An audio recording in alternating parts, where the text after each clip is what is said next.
ఇటీవల అహ్మదాబాద్లో జరిగిన విమాన ప్రమాదము యావత్ దేశాన్ని తీవ్ర దిగ్భ్రాంతికి గురిచేసిందని one town CI Sunil Kumar అన్నారు.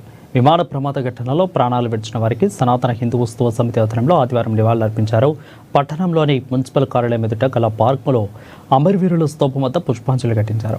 ప్రమాదంలో తను చాలించిన వారి ఆత్మకు శాంతి చేకూరాలని కోరుతూ 2 నిమిషాల పాటు మౌనం పాటించారు. ఇక అహ్మదాబాద్లో జరిగిన విమాన ప్రమాదం ఘటనలో యావత్ ప్రపంచం నెవ్వెరిపోయిందని అన్నారు. ఈ ఘటన దురదృష్టకరమని పేర్కొన్నారు. ప్రమాదంలో మృతి చెందిన వారి కుటుంబాలకు ప్రగాఢ సానుభూతిని వ్యక్తం చేశారు.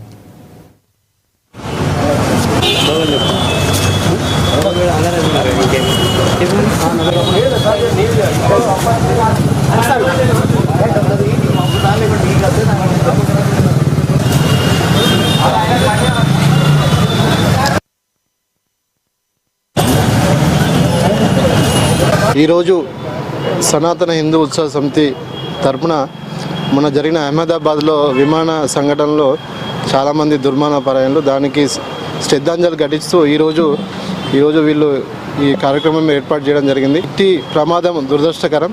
వాళ్ళందరికీ కూడా శ్రద్ధాంజలి ఘటిస్తూ మేము ఈ కార్యక్రమం జరగడం జరిగింది.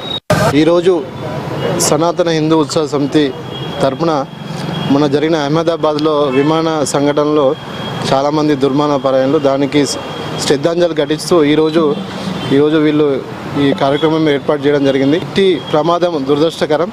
వాళ్ళందరికీ కూడా శ్రద్ధాంజలి ఘటిస్తూ మేము ఈ కార్యక్రమం జరగడం జరిగింది. ఈరోజు